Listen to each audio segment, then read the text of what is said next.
Bismillahirrahmanirrahim. Assalamualaikum warahmatullahi wabarakatuh.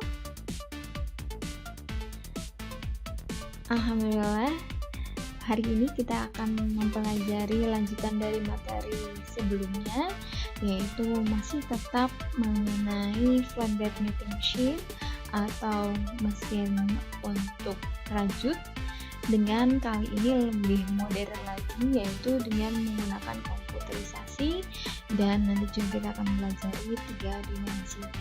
Sebelum memulai kelas pada hari ini, marilah kita bersama-sama mengucapkan basmalah. Bismillahirrahmanirrahim. Oke, ini adalah beberapa manfaat dari mesin rajut yang flatbed atau dengan kasur rata begitu ya, yang bersistem komputerisasi untuk membuat struktur yang lebih advance atau yang lebih maju, yaitu bisa manfaatnya diantaranya adalah yang pertama adalah bisa membentuk rajutan dan dengan sistem yang kompleks atau yang rumit, kemudian pengaturan mesin yang mudah. Yang kedua adalah mengurangi waktu pembuatan atau prosesnya, kemudian juga mengurangi dari biaya produksi, dan juga mengurangi jumlah dari penggunaan benang. Ini juga kemarin sudah kita bahas. Ini hanya untuk mengulang sedikit saja kilas balik sebenarnya apa sih manfaat dari sistem 3 dimensi maupun yang terkomputerisasi. Nah, ini adalah salah satu contoh dari rajut yang 3 dimensi. Jadi dengan rajut pun kita bisa membuat apa saja termasuk dalam bentuk 3 dimensi seperti open top box. Jadi ini adalah box atau kotak dengan yang terbuka. Kita bisa lihat di sini dalam bentuk kotak ini kita bisa membuat rajutan semacam ini dengan tentunya teknik yang cukup rumit. Nah, sebelum membuat open top seperti ini, pastinya sebelumnya 3 dimensi itu awalnya adalah 2 dimensi dulu. Jadi seperti kita membuat dari kertas lipat misalnya seperti itu, kita juga harus membentuknya, menggambarnya sedemikian rupa, nanti baru disatukan satu sama lain untuk menjadi 3 dimensi. Ini adalah contoh dari stepnya atau langkahnya. Yang pertama adalah open out the 3D shape. Jadi pertama adalah dengan merajut dengan bentuk seperti ini. Ya, kemudian kita tentukan panjang dan lebarnya dan tingginya sehingga nanti bisa membentuk 3 dimensi. Nah, kemudian setelah dari 2 dimensi baru seaming operation essential. Jadi kita secara manual itu menjahitnya atau menyulamnya secara manual, itu adalah hal yang penting. Satu sisi dengan sisi yang lainnya supaya terbentuklah 3 dimensi. Selanjutnya forming a shaped selvage during knitting. Jadi kemarin kita juga sudah mempelajari bagaimana cara merajut selvage, bentuk kerajutan selvage atau tepian kain. Nah, ini lebih spesifik lagi mengenai apabila selvage-nya itu tidak rata atau bisa saja melebar atau mengerucut. Nah, ini akan kita pelajari penuh minggu depan. Ini hanya untuk pengantaran saja. Jadi forming shape selvage during knitting ada namanya widening sama narrowing. Seperti namanya wide itu kan melebar, widening artinya ya melebar, kemudian narrowing adalah menyempit atau nanti ada loop transfernya. Jadi di sini increase the number of the needles. Kalau di sini arahnya adalah widening, jadi dia melebar. Nah, kalau di sini adalah reduce the number of needles, jadi mengurangi. Ini nanti akan bentuknya seperti ini, dari A ke B, B ke C. Ini bedanya antara widening sama narrowing. Selanjutnya deactivate needles without needed loop transfer. Jadi caranya adalah dengan diaktifasi atau tidak menaktifkan jarum itu otomatis nanti akan terbentuk narrowing atau menyempit seperti ini ya. Jadi misalnya di sini ada berapa row atau berapa baris, nanti misalnya dari 18 menjadi 17 menjadi 16 dan seterusnya tanpa adanya transfer loop. Jadi ini tidak perlu transfusinya, cukup tidak mengaktifkan jarumnya saja itu akan otomatis akan membuat sistem rajut yang berupa narrowing atau menyempit. Jadi kalau misalnya di sini activate the needles, nah di sini kalau misalnya mau tetap mengaktifasi jarum juga bisa, tapi nanti hasilnya akan seperti ini ya. Jadi tetap diaktifasi, tapi nanti akhirnya menyambung juga setelah beberapa baris kemudian atau beberapa kolom kemudian nanti akan tersambung seperti ini. Ini adalah sistem activate. Jadi bedanya tadi menonaktifkan, artinya jarumnya itu tidak diaktifkan ketika merajut ke baris keberapa, kemudian nanti diaktifkan kembali ketika memang mau ini ya. Jadi dari sini adalah menyempit dulu baru melebar. Jadi di sini tidak diaktifkan jarumnya, kemudian nanti kembali diaktifasi ketika mau melebarkan lagi. Nah, ini adalah salah satu contoh yang tadi ya, top box itu bisa dicontohkan seperti ini. Jadi kita awalnya merajut dulu bentuknya seperti ini secara gambar atau secara komputernya akan seperti ini atau disederhanakan seperti ini, nanti tepi-tepiannya itu akan dijahit. Nah, nanti jadinya akan seperti ini. Ini adalah hasil rajutan 3 dimensi. Atau juga bisa seperti ini ya, 3D object to be knitted. Bentuknya seperti ini. Nah, ketika dibuka, awalnya 2 dimensi itu aslinya seperti ini. Nanti hasilnya akan seperti ini. Jadi itu ada step-stepnya. Dan kita juga bisa membentuk seperti ini. Ini sistem merajut itu juga berbentuk seperti setengah bola ya. Atau itu juga bisa kita buat untuk kalau kita mau buat masker dalam bentuk 3 dimensi yang rajut, itu juga bisa seperti ini. Jadi awalnya adalah kita merajut seperti ini bentuk rajutnya, nanti disatukan atau disulam satu sama lain dan jadilah bentuk seperti ini. Selanjutnya, creation of 3D shapes by altering the orientation of the walls of a knitted structure. Jadi bisa saja dari tadi ya 2 dimensi 2D fabric surface menjadi 3D shapes. Ya, caranya adalah tadi dengan menyulam bagian-bagian yang terpisah. Nah, teknik yang lain adalah the orientation of the wells are fixed by using tuck loops. Jadi untuk wells-nya itu disatukan menggunakan tuck loops. Kalau contohnya di sini, ini satu sama lainnya bisa disatukan dengan tuck loops kalau memang mau sistemnya 3 dimensi atau mau merajut dalam bentuk yang rumit, itu biasanya banyak menggunakan tuck loops. Cara merajut account atau yang tadi kerucut itu caranya seperti apa? Nah, ini yang lebih secara teknisnya, dari secara teknisnya itu bisa dirajut seperti ini. Kita ada namanya real needle bed. Jadi kalau kalian ingat flatbed knitting machine atau mesin flatbed itu kan ada 2 sisi berbentuk V, depan dan belakang. Nah, ini front adalah bagian depan, jadi bagian kita dari depan sini, kemudian right itu bagian belakang, jadi yang membelakangin mesin. Nah, kemudian diatur jarumnya, dan jarumnya itu seperti ini. Jarum sama benangnya itu nanti dimasukkan seperti ini persis. Ini ada rack 1L, maksudnya adalah rack pertama, rack 1, kemudian ke left, L itu left ya. Jadi kita memindahkan racking atau memindahkan yarn carrier-nya, atau kalau di flatbed knitting machine yang manual itu kita memindahkan si cam-nya, yang carriage-nya kita pindahkan left, kemudian dipindahkan lagi ke right dengan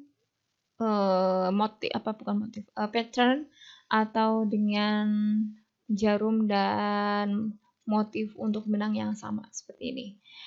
Ini satu kali. Jadi ini repeatnya hanya satu kali. Kemudian ketika yang mau kedua itu dipindahkan jarum dan benangnya berbentuk seperti ini.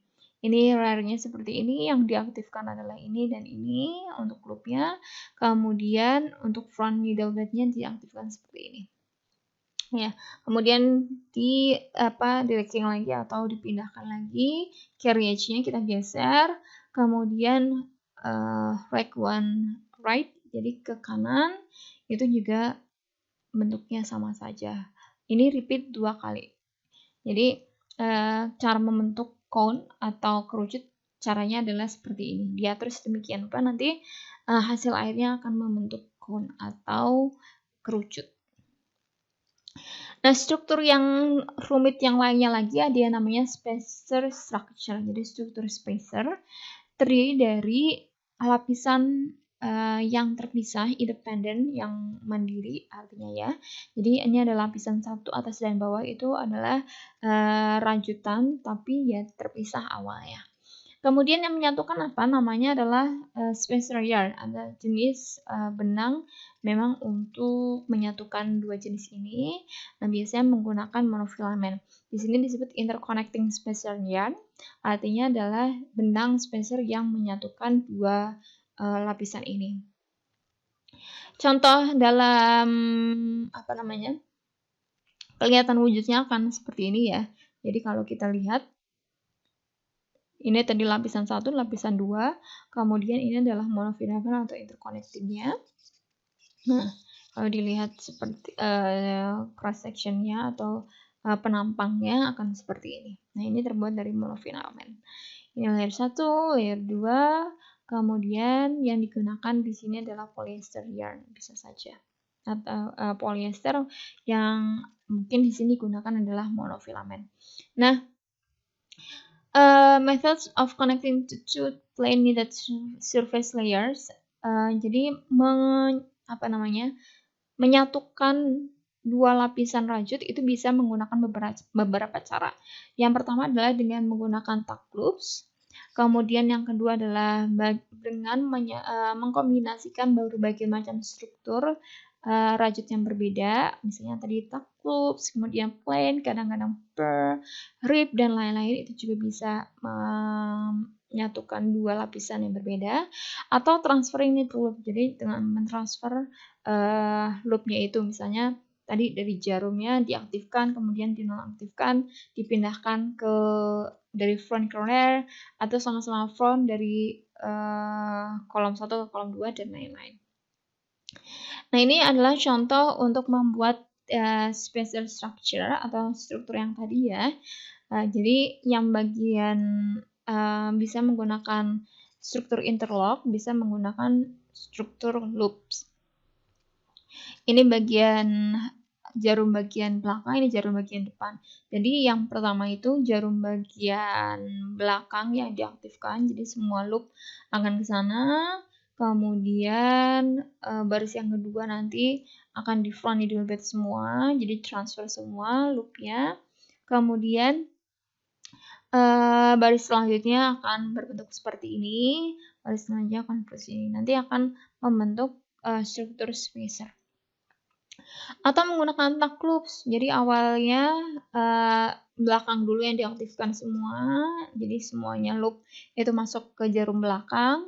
Kemudian baris kedua semua loop masuk ke depan front. Kemudian nanti tidak membentuk loop tapi hanya dikaitkan saja seperti ini. Kemudian front needle bednya juga seperti ini, dan berulang. Nah, ini nanti hasil akhirnya akan membentuk spacer structure. Spacer structure itu tadi ya, jadi ada 2 lapisan rajut yang tengahnya itu disatukan. These spacer structures, jadi struktur spacer rajut, the thickness of the structures depends on the machine gauge and the bending characteristic of the spacer yarn atau monofilament. Jadi ketebalan dari struktur spacer ini tergantung dari mesin gauge-nya. Jadi kalau kalian masih ingat mesin gauge atau MG itu tergantung dari jarak jarumnya. Jadi misalnya ada yang 5 mesin gauge, maksudnya 1 senti itu ada berapa? Ada 5 needle tempat needle atau ada berapa 5 jarum dan seterusnya.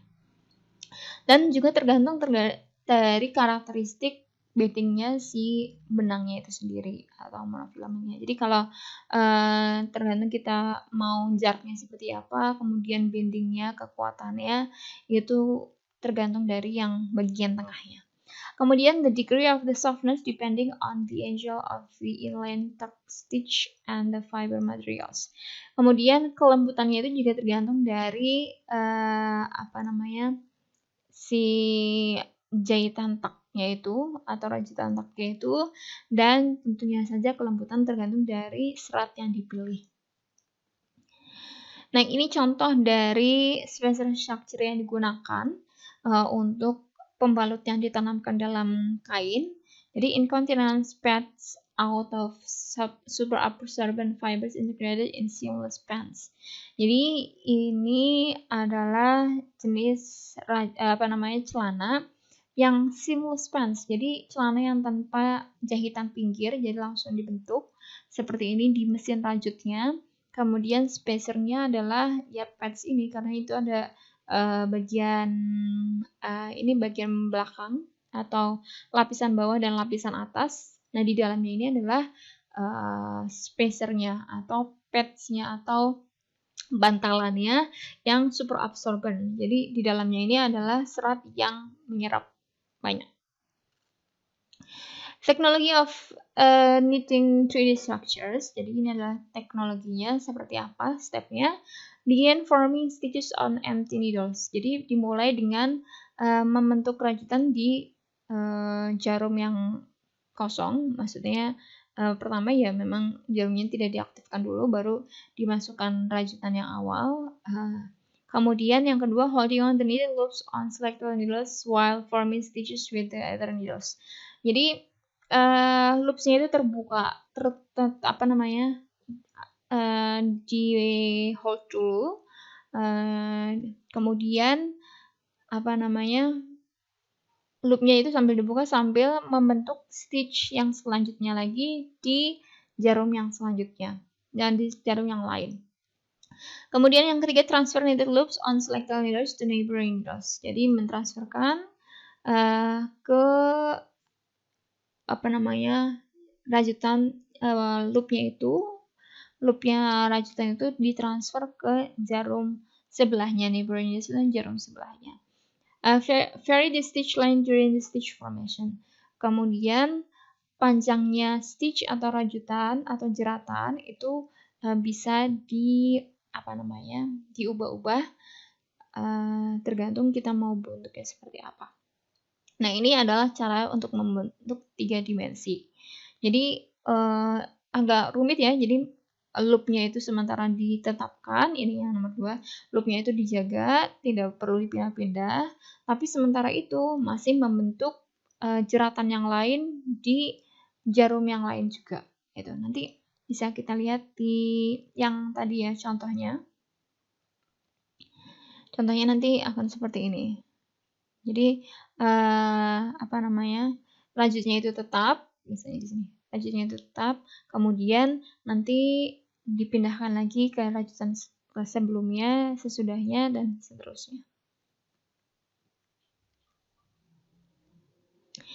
Nah, ini contoh dari 3 dimensi. Jadi produk 3 dimensi bisa seperti ini. Jadi ini langsung dari mesinnya.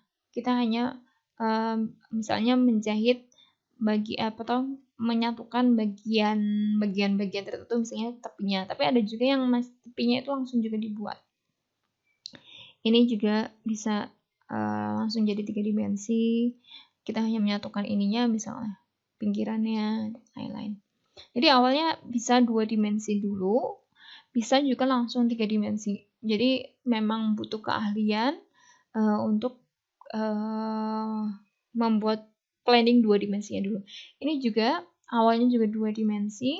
Nah, kita hanya menambahkan jeratan ini saja, menyulam ini saja. Itu contohnya. Kemudian yang lain lagi seperti ini atau seperti ini, 3 dimensi akhirnya. Jadi ini itu juga menggunakan prinsip widening sama narrowing, jadi dilebarkan, disempitkan bagian sininya. Kemudian juga socks itu adalah salah satu yang 3 dimensi juga. Nah, itu saja materi hari ini. Jadi rajut itu keistimewaannya itu juga bisa membuat struktur 3 dimensi lain daripada tenun, itu kelebihannya juga. Jadi silahkan nanti kalian bisa mengerjakan kuis di Google Classroom. Setelah ini ada beberapa pertanyaan yang bisa kalian jawab dari materi ini. Ada 2-3 soal di Google Classroom. Selamat mengerjakan. Dan kalau ada pertanyaan silahkan komen di bawah ini, atau bisa lewat email, WhatsApp, atau di Google Classroom. Saya akhiri materi pada hari ini. Mohon maaf atas segala kekurangannya. Wabillahi taufiq wal hidayah. Wassalamualaikum warahmatullahi wabarakatuh.